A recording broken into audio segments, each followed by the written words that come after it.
Maegor the First Targaryen, the Cruel. Maegor seized the throne from his nephew and ruled by terror. He beheaded the Red Keep's builders to conceal its secrets, extinguished houses he suspected of disloyalty, and answered the faith militant with mass burnings and public torture. His marriages were instruments of coercion. Several wives died under sinister circumstances. Unlike conquerors who tempered force with clemency, Maegor treated cruelty as policy and pastime. Executions, mutilations, and impalements turned King's Landing into a theater of fear. His legacy is a brief reign defined by paranoia and methodical brutality, culminating in his mysterious death on the Iron Throne's blades. On sheer sadism, indiscriminate violence, and willingness to butcher kin and commoner alike, Maegor stands as the dynasty's darkest exemplar of fire and blood. Aerys II Targaryen, the Mad King. Aerys began promising, then devolved into paranoia and pyromania. He delighted in wildfire burnings, including the judicial murder of Rickard and Brandon Stark. Convinced treachery surrounded him, he executed loyalists and humiliated great houses. In defeat, he prepared the ultimate atrocity: caches of wildfire beneath King's Landing to immolate 500,000 civilians rather than yield, stopped only when Jaime Lannister killed him. Aerys terrorized his own family, abused Queen Rhaenyra, and distrusted the son who might have saved his reign. His cruelty was not battlefield collateral, but ritualized spectacle and apocalyptic intent. Though less blood-soaked than Maegor over time, Aerys's planned citywide annihilation secures his rank among the most evil Targaryens. Daenerys Targaryen, the Dragon Queen's fall. Daenerys built her fame freeing slaves in Astapor, Yunkai, and Meereen, yet her justice often used terror: crucifixions without trial and burnings of enemy leaders. In Westeros, grief and absolutism hardened into domination. At King's Landing, after surrender bells rang, she chose to burn civilians street by street, turning victory into mass slaughter. The act was deliberate, not chaotic crossfire. Her rationale, that fear could break the wheel, collapsed into tyranny by example. Earlier liberations cannot balance a single day's annihilation of innocents.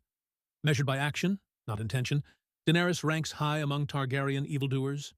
A would-be reformer whose uncompromising vision, fused with dragonfire, produced one of the largest civilian massacres in the dynasty's history. Aegon II Targaryen, the Kinslayer king. Aegon II accepted a usurped crown over his sister Rhaenyra and plunged the realm into the dance of the dragons. His reprisals were personal and theatrical. He burned Grand Maester Jaehaerys alive and displayed the half-eaten corpse as warning. After Rhaenyra's capture, he had her fed to sunfire before her son's eyes, kin-slaying and public degradation as statecraft. Rather than reconcile a shattered realm, he pursued vengeance lists and purges, deepening famine, depopulation, and hatred. Though his reign was short and physically crippled, its moral violence looms large. Aegon's cruelty targeted family and non-combatants, using dragonfire to punish rather than to win campaigns, securing his place near the dynasty's most malign rulers. Aerion Targaryen, Brightflame the Monstrous. Aerion's evil was intimate and sadistic, not imperial. Violent, vain, and delusional, he attacked the weak to gratify pride. At Ashford, he destroyed a puppet show that depicted a dragon's defeat and broke the fingers of its young puppeteer. He ordered brutalities against Sir Duncan the Tall and assaulted commoners with impunity. Convinced he was a dragon in human form, Aerion embraced wildfire as sacrament, forcing it on others and finally drinking it himself, an act of lethal narcissism. He never wore a crown, yet his pattern: casual cruelty, contempt for law, and ritualized humiliation prefigured the worst Targaryen tyrannies. Measured by intent and conduct rather than body count, Aerion exemplifies aristocratic sadism unrestrained by responsibility. Aegon IV Targaryen, the Unworthy. Aegon IV fused private depravity with public harm. He indulged gluttony and lust, elevated favorites, sold honors, and ruined lives for sport. His justice could be theatrical torture. The dismemberment of Terence Toyne before Bethany Bracken, followed by Bethany's and her father's executions, shows cruelty without necessity. More destructive than individual outrages was his deathbed act, legitimizing all his bastards, especially the Blackfires, seeding generations of civil wars.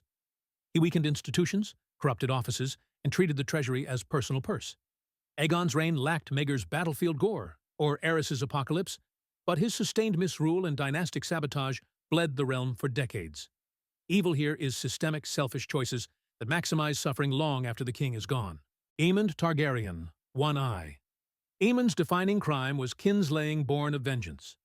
On Vhagar, he hunted his teenage nephew Lucerys through a storm and killed boy and dragon above Shipbreaker Bay.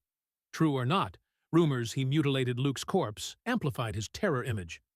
In the Riverlands, he burned villages and crofts, using dragonfire to cow small folk, punitive air raids more than strategy. He wore fear as armor, escalating conflicts he could have avoided, and sought personal duels to settle grudges. Aemon's violence mixed military effectiveness with cruelty signaling. Though not a crowned tyrant, his campaigns deliberately targeted morale and civilians, making him one of the dance's most feared perpetrators and a lasting emblem of vengeance weaponized by dragons. Daemon Targaryen, the Rogue Prince. Daemon combined charisma, military talent, and ruthless expedience. As City Watch commander, he created the Gold Cloaks and cleaned the streets with mutilations and summary violence. His probable role in Rhea Royce's death shows private ambition overriding law. During the dance, his darkest order was a son for a son, hiring blood and cheese to murder young Prince Jaehaerys before Queen Helaena. Terror by child-killing spectacle. Daemon fought bravely and inspired loyalty, but his ethical floor was low. Ends justified any means. He could love fiercely and govern capably, yet repeatedly chose fear, assassination, and theatrical cruelty when threatened. That duality, heroic veneer, criminal core, places him high among Targaryen wrongdoers. Viserys, the third Targaryen, the Beggar King.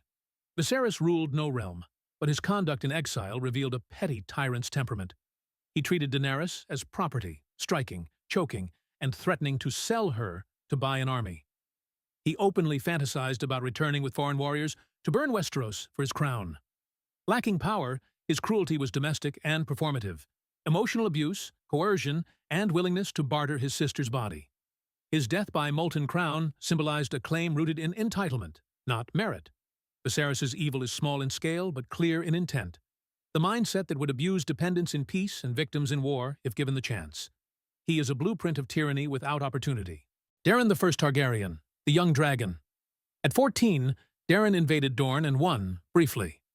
Conquest killed thousands. Occupation cost far more. Dornish resistance turned to insurgency. Royal garrisons answered with reprisals. Estimates of tens of thousands dead within a few years reflect a cycle of ambush, terror, and counter-terror that Daeron's pride perpetuated. He documented triumph in books, not the human cost. Assassinated at 18 during negotiations, he left a legacy of tactical brilliance and strategic blindness. Daeron was no sadist. He was an impetuous conqueror who valued banners taken over lives spent. His evil is the cold arithmetic of glory, a readiness to trade civilian safety and long-term stability for swift maps colored Targaryen red. Aegon I Targaryen, the Conqueror. Aegon forged a realm through exemplary and terrifying force. Harrenhal's melting and the Field of Fire's mass immolation showcased dragons as instruments of decision. Yet once foes bent the knee, Aegon often spared them, preserved customs, and delegated rule. Torrhen Stark kept the north. Oaths replaced annihilation. His brutality was battlefield-bounded, not ritualized torture. The Iron Throne, swords fused by dragonfire, signaled domination and unity at once. Aegon ranks medieval. Thousands died because he believed fear hastened peace, but he rarely punished surrender or made cruelty a spectacle. He is less a sadist than a state-builder who accepted mass killing as a tool of consolidation, then prioritized order over continued terror. Rhaenyra Targaryen, the half-year queen. Rhaenyra began as the realm's delight, then ruled a besieged capital amid famine, betrayal, and riot. To hold King's Landing, she unleashed Knights Inquisitor, posted severed heads on gates, and imposed heavy levies that turned small folk hostile. Paranoia led her to condemn loyal dragon seeds like Adam of Hull, squandering allies. Her regime's harshness came from desperation rather than relish, but its effects, executions, confiscations, urban terror, were real. The dance's devastation cannot be separated from her claim. Both factions burned castles and fields, but in her months on the throne, fear became policy. Rhaenyra's cruelty was situational, not innate, placing her mid-rank. A rightful heir transformed by civil war into a hard, punitive ruler. Visenya Targaryen, the Iron Queen.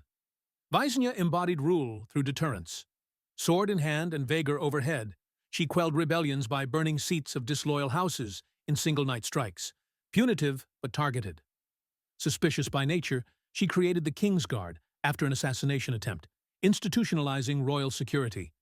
Rumors of sorcery amplified her aura, but her cruelty was instrumental, not wanton. Unlike Maegor, her son, she used fear to prevent chaos and to defend the settlement Aegon built. Visenya's justice was hard, swift, and publicly instructive. Mercy was rare but possible once order returned. She ranks below the worst tyrants, a disciplinarian queen who relied on exemplary violence to secure peace and would not hesitate to light fires to keep the realm intact. Rhaenys Targaryen, the gentle conqueror. Rhaenys paired grace with decisive force. Beloved by small folk, she met ambush in the Stormlands by igniting the forest with meraxes, killing over 1,000, proof she did not shirk battlefield brutality. Yet she listened to petitions, favored diplomacy, and avoided gratuitous punishment. Her dragon pit eruption at Aegon II's coronation displayed power without massacre. She chose to warn rather than burn, prolonging war but sparing lives that day. Rhaenys died at Rook's Rest, facing 2 royal dragons, her courage undoubted. She ranks lower on the evil scale, a combatant in a bloody conquest whose deaths came in battle rather than in punitive terror, and whose instincts tended toward conciliation when victory allowed. Rhaegar Targaryen, the tragic prince. Rhaegar was honorable, learned, and admired, yet his choices ignited Robert's rebellion. Whether elopement or abduction, leaving Elia and their children unprotected, enabled their murders when King's Landing fell. Rhaegar fought cleanly at the Trident and showed no taste for cruelty. His fault was prophecy-driven certainty that placed destiny over politics. The resulting war killed tens of thousands and ended his house's reign. Measured by actions, not motives, Rhaegar's evil is consequential rather than malicious, calamitous misjudgment with irreversible human cost. He stands mid-low, not a butcher, but a prince whose private decision detonated a continent, proving noble intent cannot shield reckless choices from moral accounting. Aenys, the first Targaryen, the weak king. Aenys abhorred bloodshed and sought reconciliation after Aegon's conquests. Faced with faith-militant uprisings and regional unrest, he offered pardons, negotiated, and hesitated. Riots, a murdered hand, and spreading defiance followed. He authorized a few executions under pressure, but lacked resolve to enforce order, then fled the capital. His failure was omission, not oppression. By leaving crises to fester, he paved Maegor's road to tyranny. Aenys ranks low on evil because he inflicted little deliberate harm, yet his indecision produced suffering by prolonging chaos. In Targaryen history, he is the inverse of Maegor, a kind man whose gentleness, unmoored from firmness, invited harsher hands to restore peace. Daeron II Targaryen, the Good. Daeron peacefully united Dorne through marriage, ending generations of border war. He integrated Dornish lords and customs at court, choosing inclusion over domination. When Daemon Blackfyre rebelled, Daeron fought to preserve the realm, then pardoned many survivors to knit wounds closed. His governance emphasized law, infrastructure, and competent administration rather than spectacle. Though civil war stained his reign, his disposition was conciliatory, not vengeful. Daeron ranks very low on evil, a ruler who valued stability above pride, used necessary force sparingly, and prioritized reconciliation after victory. He demonstrates that Targaryen strength need not rely on dragonfire when legitimacy and diplomacy can hold the realm together. Viserys, the first Targaryen, the Peaceful. Viserys presided over prosperity and avoided war. He loved pageantry and family, punished Daemon with exile rather than death, and held to naming Rhaenyra heir despite pressure, fairness over convenience. His flaw was complacency. Indulging factions and delaying hard choices let succession tensions harden into the dance of the dragons. Yet Viserys himself shed little blood and shunned cruelty as policy. He ranks near the bottom in evil, a kindly king whose weaknesses were permissive and personal, not punitive or sadistic. History blames him for sowing future conflict, but his reign's acts show a preference for harmony, making him one of the gentlest Targaryen monarchs. Jaehaerys I Targaryen, the Conciliator. Jaehaerys ended Maegor's nightmare by amnesty, not annihilation. He pacified the faith, standardized laws, and invested in roads, ports, and governance that outlived him. When force was required, he used it briefly and proportionally, preferring negotiated settlements. Personal tragedies did not embitter his rule. His 55-year reign is the dynasty's model of durable, low-cruelty kingship. Firm enough to prevent rebellion, merciful enough to prevent hatred. Jaehaerys ranks among the least evil Targaryens because his use of power served order, not ego, and minimized needless suffering while strengthening institutions, proof that dragonlords could rule by consent more than fear. Aegon V Targaryen, the Unlikely. Aegon V rose from obscurity with empathy earned traveling the realm. As king, he curbed noble abuses, advanced reforms for small folk, and accepted political pain to pursue fairness. He sought the return of dragons to bolster deterrence, culminating in Summerhall's catastrophe, a tragedy of hope, not malice. Aegon punished when necessary, but avoided cruelty as display. His record shows policy battles, not purges. He ranks very low on evil, a reformer whose missteps were idealistic overreaches, not vindictive schemes. While Summerhall cost lives, the intent was restoration, not terror. Egg remains the dynasty's emblem of humane kingship constrained by feudal resistance. Baelor the Targaryen, the Blessed. Baelor's reign centered on piety, peace, and self-denial. He ended Dornish conflict by walking barefoot to parley and granting pardons, then built the Great Sept. His zeal, however, produced harmful oddities. Extreme fasts, imperiling his health and the maiden vault's confinement of his sisters. These acts injured chiefly himself and his family, not the realm at large. Baelor's governance drifted into clerical influence, but he didn't weaponize cruelty. He ranks near the bottom in evil, a gentle, eccentric king whose excess was religious fanaticism, not repression. Harm came by naivete and asceticism rather than deliberate violence. The rare Targaryen remembered more as saint than sovereign. Aerys, the first Targaryen. The Scholar King. Aerys I preferred books to burdens of state, delegating power to his ruthless hand, Bryndon, blood-raven rivers. The reign saw harsh crackdowns on rebels, but Aerys himself neither designed cruelty nor relished it. His fault was absence. Fascinated by prophecy and lore, he let governance atrophy and produced no heirs, amplifying instability. Measured morally, he ranks low in evil, an abdicator in all but name whose passivity allowed others' severity. If Maegor personifies tyranny of the will, Aerys I embodies the harm of a vacant throne, suffering by neglect, not by sadism. Maegor, the first Targaryen. The stern soldier. Maegor was rigid, dutiful, and war-tested. He crushed rebellions and enforced authority, but avoided excess. The tragic death of his brother Baelor Breakspear, accidental in a trial of 7, defined perceptions of severity without malice. As king, Maegor punished treason firmly, not theatrically, and died in battle against insurgent lords. He ranks low on evil, a hard, consistent ruler, whose justice served stability, not personal cruelty. If harshness is a spectrum, Maegor stands at the lawful end, unyielding, sometimes joyless, but far from the gratuitous brutality that stains the Targaryen name. Aegon III Targaryen, the Dragonbane. Crowned as a traumatized child who watched his mother devoured, Aegon III ruled somberly. Under regents, notorious traitors were punished, but the king himself favored reconciliation, marrying Jaehaerys to bind wounds. Dragons died out in his reign. Though he sponsored hatching efforts, history blamed him for their end, deepening his melancholy. He avoided spectacle, vendetta, and harsh taxation, governing quietly toward equilibrium. Aegon III ranks very low in evil, a stabilizer shaped by grief, not cruelty. His reign's tragedy is extinction, not oppression, proof a Targaryen could preside without fire or blood. Viserys II Targaryen, the Administrator King. Viserys II spent decades as an able hand, then ruled briefly with fiscal repair and institutional sense. Whispers of poisoning Baelor are unproven. His recorded actions emphasize competence over coercion. He professionalized revenue, restrained excess, and avoided theatrical punishments. His greatest flaw was siring Aegon IV, who undid much of his prudence. On the evil scale, Viserys II sits near the bottom, an orderly, minimally violent sovereign whose legacy is paperwork, not pyres, rare, valuable, and too short. Jon Snow, Aegon Targaryen. Jon embodied restraint uncommon in his line. At the Wall, he chose integration over extermination, sparing wildlings and paying for it with his life before return to duty. Faced with Daenerys' massacre, he killed the queen he loved to prevent further atrocity, an act of tragic necessity, not ambition. He rejected a crown after his parentage reveal and led the free folk north, choosing peace.